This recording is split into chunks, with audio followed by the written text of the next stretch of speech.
Hello, welcome to the Red Devils Report, a brand new show brought to you on the Dynamo Podcast Network as part of the upper tier. You'll notice my normal co-host from Retrotainment, Greg. How you doing, bud? What's happening, homie? Nothing much. And you'll notice another upper tier alumni. I don't know if he's Legend. I don't know if he's a guest on the upper tier anymore, more so as a mainstay. But Run DMC, Darren McCumsky there. What's up, Buttercup? How are we? Not too bad. Good. Thought we'd start up this United podcast. Sick of seeing all those Shankly Sessions ones, although those ones seem to be quite positive. Ours might be a little bit on the other side with the way results have been going, unfortunately. Ours are going to be called the depression sessions. Yeah, we don't talk about the war. But as we always say, we're United till we die. So one way or the other, the three of us are stuck here. It's questionable. Darren's only back from a very depressing weekend. It was rough, man. It was very, very rough. At least your sons were, well, at least one son was happy enough. I don't know about the other one. Yeah, one of them was still licking his hand as we were leaving the stadium, so he was all good. Like the second guy, he kind of knew what was going on. He was like, "Oh, it wasn't a great day at the office tops." I said, "No, it wasn't." But we'll keep rolling with the punches, you know. No, I said sometimes you just have to roll and just keep going. Yeah. Getting sacked is a bad day at the office. What happened on Sunday was worse. A rough old Sunday as well. That was a great episode as well that Darren had up of his trip over there. So check that out on the network on YouTube under the Dynamo Podcast Network. Obviously, our next game up is Spurs on the weekend. 5:30 kickoff, so evening game. What are we thinking? Spurs aren't a great side at the moment either, so it could go either way here. Can't be as bad as last season. Oh God, I'd hope not. Yeah, it's a big game, lads, isn't it? You know, it's really, really massive. I think, all week we've been kind of stewing over the result and everyone's been kind of saying, what kind of response are we going to get? And you hear Ollie come out today and some of the players and say, we're going to really try and build a bridge and with the fans after last weekend and stuff like that. But it's going to take a serious performance and a serious result to do any kind of take a dent out of what happened to us last week, They'll nearly need to match what Spurs done to us last year. Yeah. To be honest, I'd take a 2-0 victory, but like if the performance was good, I don't want like a dogfight either. Like if we got a nice 2-0 victory where, we were comfortable. We were comfortable the whole time. You'd be happy enough with a performance like that. But I think that'd be a miracle considering when was the last time we had a 2-0 victory and we looked comfortable? I know, yeah, that's maybe I'm asking more than you are here actually. At least every United game has been entertaining apart from Sunday. Yeah. We've become the new Leeds, haven't we? I had hair before the season started. Might be just a tad better than Leeds at the moment, but it's starting to move that way, all right. From an entertainment point of view, I think, Yeah. You score, we score. Even maybe Newcastle the entertainers back in the day under King Kev, Yeah. Or even that last season with Ferguson when we won the league, if you scored 3, we'll score 4. Yeah. Yeah. Well, we need to actually start scoring them then because Jesus, we had a couple of chances. Like then, we did have the chances on the weekend. We created a couple of chances. We just fucking could not manage to put the ball past them. Nah. Bruno's obviously the biggest. This has been discussed before. I think he's in need of a rest. I don't know what we can do now with Pogba after getting himself sent off. I think Bruno's a dead cert to start, but I think he's a dead cert to start anyway. I know he looks bollocks, but he's a dead cert to start. I the think man wants to play. I think he should have been dropped for Pogba to start anyway. And I think if Pogba hadn't got sent off, that might have been what we saw this week after the performance last week. But no chance. That man starts every game. I wouldn't mind seeing him a little bit deeper. Just because he's not maybe affecting the game as much as he had in that kind of a number 10 role.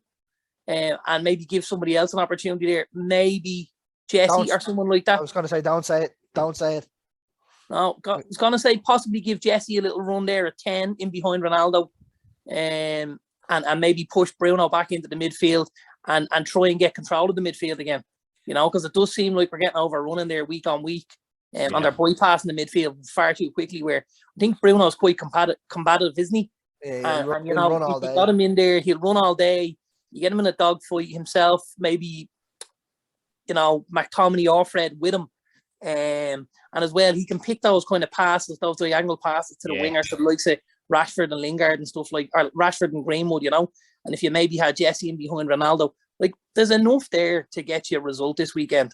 There's more than enough, even with Pogba out, you know. There's more than enough. We do need. I personally would love to see Cavani start. I thought he should have started Cavani and Ronaldo on Sunday. I did too. I think if you look at the damage that Brentford did to them with two strikers, and as good as Mbeumo and Ivan Toney are, they're not Cavani and Ronaldo, you know. And if you'd have put two lads of really good quality up there right against Van Dijk and Konate and try to keep them busy, we know Liverpool's frailties in defence is down the sides. It's going to be Robertson and it's going to be Trent, because, you know, they're so focused on attacking. Well, it's more so out of Trent than Robertson. It is. But, you know, Robertson's not, you know, he's not always whiter than white in that sense. But Trent, listen, I obviously Liverpool defended the threat for them the second half last week, and that's where I sit. And if you had seen somebody abuse that Van Dijk and Henderson were giving Trent after Ronaldo scored the goal, they were like, you had one job, kids. You had absolutely one job, which was to keep this guy quiet, not let him get in behind you, because the ball that was put through came over the top of Trent, and then Ronaldo was able to get a touch on it, squared him up, got it sideways and put it in, you know. And I think they'd it's always the way, isn't it, though, with them? It is, a lot of it is down that left side, because he's pushed up forward. Like, he's, as an attacking player, he's phenomenal. His defence has always been questionable, though, hasn't it? Always, since the day Rashford tore him a new one at Old Trafford, you know. And even at that stage, he was facing him up and going by him. But Rashford faced him up, went by him a couple of times the other day as well. Most notably when he got on one-on-one with the keeper and tried to square the ball across the box and there was no one there, you know. I thought Rashford had a reasonable game. He's not going to do a lot for you defensively, but I think offensively he did okay. You know, he didn't cover himself in glory, but he certainly wasn't someone I would have singled out and said, Jesus, he was awful. You know what I mean? Yeah, and he's only back from an injury as well. You know, like, he still has to get game time back as well. You know, it's a big positive, big positive to have him back there. I would have imagined.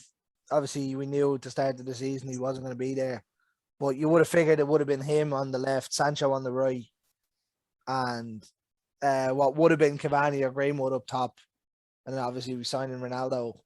Going to change all that. But now would it be nice to see, but Sancho needs to start waking up a little bit now. But it's good to see Rashford come back in some form, even if the team are piss poor at the minute. But I think Sancho could be a good idea to start this weekend with Reguilon. Reguilon's very similar to Alexander-Arnold, that he's a very forward-thinking fullback. Defensively, he's not super. I think Sancho could have the run on him, if I'm honest with you.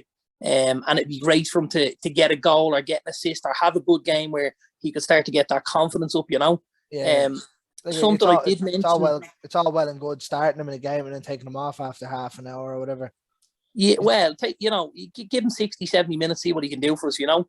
It's just like he's coming on for 10, 15, 20 minutes. Playing bit parts. Yeah, it's the same. Like, I know people are saying about Van de Beek, but like every time he started, he hasn't shown much as a reason to start. But like Sancho, you're after paying 73 million. You'd start to expect something very quickly from him. So he needs a game or two up, maybe even 90-minute game, and let him have a go and see. Because I think he was getting subbed though, because when he was starting before Rashford came back, he wasn't really up to much even in those games. Now he was starting on the left wing, so I'm not entirely sure why they started him out there either. He seems to be happy. He seems to be happy to start out there. I don't know why he's happy to start out there. For this weekend, I think have him on the right and Rashford on the left. Now, I don't think Greenwood should be dropped either. I think Greenwood's been one of our better players. There's been a few mistakes from him. I mean, but you're talking. He's just after turning 20. You're going to see a couple of mistakes from the kid. But I think maybe have Greenwood up top. I don't know if it's the game to play him up top on his own, though. I don't think it should be on his own. I think we should go with two strikers up there this time. I think go 4-4-2. Yeah, I think so. I think you put the two boys on the wings and have Greenwood either alongside Ronaldo or Cavani, whichever one you want. They're both fucking phenomenal. So let them both. Have Bruno sit a little bit further back. and have either just Fred or McTominay there. Pick one. Don't go with two. Well, if you go 4-4-2, you can't have the two of them because you won't fit Bruno in then. Yeah, exactly. But like, just pick one, pick whichever one you want, and then let the rest of the boys go. Yeah, well, we basically know the formation's going to be 4-2-3-1 now. Unfortunately, he has no other plan in his bank. If you went 4-2-3-1, and I said this to Niall during the week, Cavani's done very little wrong, and to be honest, I think he could probably do the start, but I wouldn't be adverse to seeing the 4 young English lads start off. Well, I say 3 young English lads plus Jesse, and go great young talent he is. Leave him alone. Play Sancho and Rashford on the wings, and Jesse behind Jesse behind Greenwood. I'd be fine with that. And now I don't think he's pulling his weight, to be honest with you, man. I think when we go in to games, we're starting with 10 men because his work rate's so poor, you know. It really is. The press isn't there from him anymore. The press isn't there, you know. You look at those 4 young lads and how much kind of energy and, you know, how much they could give. They've all got a bit of pace too. Point of view, the pace, the trickery, the skill. They can all finish, and you know, like that could be really, really big. Greenwood had a good start there as well before we signed Ronaldo, and Cavani was still recovering or whatever. Like, Greenwood had a good start when he was starting up top. 2-2, yeah, absolutely. So yeah, I wouldn't mind. I wouldn't be adverse to seeing that. I do think, unfortunately, I think we're not going to see many changes other than the likes of Pogba won't be on the bench this time. I do think we're going to end up with the exact same starting lineup as we've had. The only one I could see is might be Shaw that comes out. I don't think so. Put Tellez in. Don't think so. Am I not right in saying Varane is pretty close? Varane was allegedly set to play, but whether he plays or not is... If Varane is back, then yeah, you'll see him start. But I think the rest of it would be like he's the only one that's going to be coming in over somebody else, I think, there, unfortunately. Yeah. The Shaw one that'd would be be the one I'd say. I'd be upset to see the exact same team go out because, you know, you didn't do well against Atalanta, got hockeyed out of it by Liverpool. We never got out of first gear against Liverpool either. They didn't need to get out a second, so why would they? But I'd fear if we went out with that same team. Not so much with Spurs because, you know, Spurs are Spurs. They might do well, they might not. But we know that formation's not working with those players, so something does need to be changed. I think it's a big confidence boost for Spurs if they see the same team named. Yeah. Oh yeah. They go out and be like, right lads, simple. Just press at them. Yeah. And absolutely. I think if he made a couple of changes, you know, Spurs would have to go, Jesus, what's going on here, you know? And you might catch them cold like that. I'd say maybe even put a Van de Beek in if you're going to play that 4-2-3-1. Put Van de Beek or Matic in with Fred or McTominay. Do you know what I mean? Like Sunday showed that a midfield that are going to move are going to leave you in the dust. And Højbjerg, what's your man's name? Your man Højbjerg, Skip, and either Skip or Winks, and whoever else Spurs are going to play are going to walk through that midfield. I don't think they've got the quality in midfield maybe that Liverpool had, and they certainly don't have the quality, you know, at the back that Liverpool have. That were, you know, like Liverpool looked very, very comfortable last week. Alisson looked very good. Van Dijk never left first gear, looked really, really easy. And I was very impressed with the boy Konate. He was superb. His again, pace is going to get them out of a lot of trouble as well. Absolutely. Whereas at the back, I just think Spurs, you know, you can really get at them. Newcastle could have been 2 or 3 up the week previous before Spurs got back into the game, you know. They'd had a couple of chances, and Lloris had made a couple of really good saves, even after the Callum Wilson goal. I think with Spurs, you can get at them down the sides. And when you get balls into the box from down the sides, they don't defend them particularly well. I think there's a lot of trepidation of lads going to head the ball or clear the ball. They're worried about OGs. And again, you look at you're fucked when you play fucking Eric Dyer centre back. He's so bad, man. He's absolutely stealing a living. Yeah. Do you think with that being the case, though, Darren, with them being so poor defensively for headers when you're crossing them in, does that scream that you do need to start then Cavani or Ronaldo over? Or both. or both. Over Greenwood in that centre. I know you were Yeah, saying yeah. have the four English boys, but Greenwood isn't renowned for his header and either. So No, scream, let's get the two boys who can header on. It's the interplay though that you get with the four of them, I'd say. Yeah, you would get a lot with them, but it's angles and little balls around the corner and stuff, and and everyone being on the same kind of wavelength. But I do understand where you're coming from. This is something I've labelled at United for a while. Like for the last maybe 2-3 years, United have been getting balls in the box, and we didn't have anyone that could head the ball. Like other than Cavani to back end Cavani, who wasn't really playing all the time because of the injuries and stuff. Whereas this year we do have people who can head the ball, and we haven't put the ball in the box enough. Well, I literally said that to one of the lads when we were watching the Atlanta game. I says it's strange to see Ronaldo hasn't scored a header, and then up he popped. Yeah. But no, there hasn't been enough crosses whipped in and stuff. The only crosses you're really seeing getting whipped in are the corner balls, really. You see that Rashford's not somebody that's going to cross the ball. No, he's looking to tuck in and kind of get a shot away or lay a ball off to maybe one of the oncoming midfielders, and that's okay in a sense because that's what Giggs did for a lot of the time.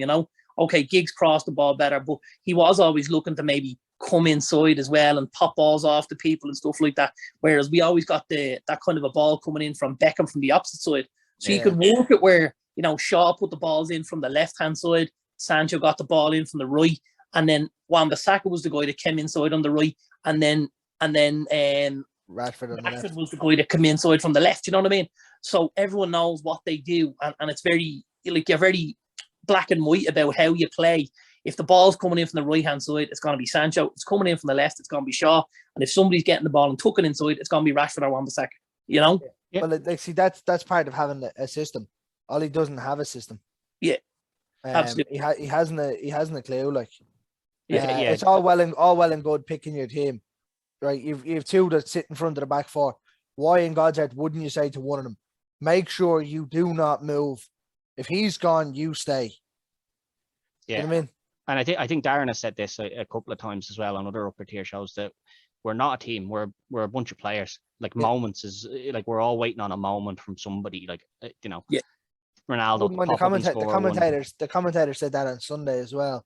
Yeah, we're just waiting for a moment from somebody. Ronaldo to pop up, Cavani to pop up, Greenwood to pop one in, Bruno to pop one in. We're waiting on somebody to do something rather than working it as a team. And I think that's where our biggest letdown is now because the players are there. It's just the cohesion is not there. And the Bruno's chance the other day changes the game. Could have been, but it also could have been one of the best team goals you've seen all season. Yeah.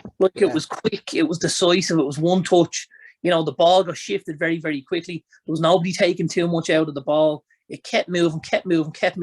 And because we moved the ball so quickly, there was space created.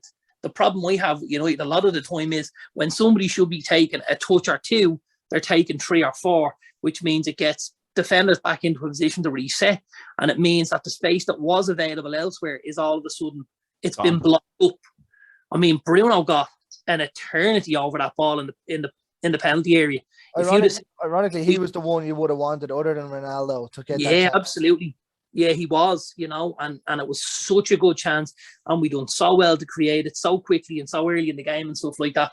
And when he fluffs it all, when he hits it over the bar like that, you're kind of thinking, right, that's a big chance. But you're also thinking, you know what, we carved them open there. Yeah, we're up for it today. A bit of the little kind of bit of sunshine. You're thinking, you know what, we absolutely carved them open there. We have these. A minute and a half later, we were behind. We're behind a minute and a half to the same goal as well, essentially. Exact same goal, yeah, absolutely. It was shocking. Yeah, well, what do you think for the weekend in terms of score, Greg? I'll be positive this time. I'll go 2-1 United. Darren? Yeah, I think I went draw on the Premier League preview with Niall. Yeah. However, I am feeling a little more positive with some of the sounds that are coming out of Old Trafford over the last day or two. Well, it can't get any worse than losing 5-0 last week. It can't. Yeah, and I'm gonna say we're gonna win this 2-1. We're just gonna nick it by the odd goal, and we'll get a win. I'm gonna be positive like you, so I'm gonna be a little bit more positive. I think we're gonna go 3-1 here. I think that we'll carve these open a lot easier than we will Liverpool, and I think they'll panic if we get one early and then get a second one relatively soon after. I think they panic, and then we can kind of grab the game. But I can't see us keeping a clean sheet either. We haven't managed to do it. So Harry Kane's too good as well. If he gets half a chance, he'll take it. And he'll get half a chance. So, well, if Varane's back, maybe not. But yeah, and I wouldn't be Son overly confident with Son up against Aaron Wan-Bissaka. No, I've no problem. I've no problem with Wan-Bissaka one-on-one defending. It's his positioning. One-on-one defending with Son running at him, I'd have no fear. No, but I think maybe the fear will be Son will pop the ball off the Kane and he won't track the run that goes in behind him. Yeah, but that's the positioning where he loses. Side, and then all of a sudden you're kind of like, right, we're a goal down here or whatever. You know what I mean? Yeah, it's like people saying that he should be playing centre back. Absolutely not. I mean, the positioning and awareness of our two centre backs at the moment isn't much better either, to be honest. So yeah, Varane has made a big difference. Varane is a big difference, but it shouldn't be. It doesn't help when the other three aren't doing it with you. Yeah, it shouldn't be as big a difference. Just one player going out, you should be able to survive a game or two without him. But considering we didn't have him at the start of the season either. Yeah, well, we'll call it there for this week. Either way, we're United till we die, and hopefully on our match review we'll be in a positive form. But until then, good luck.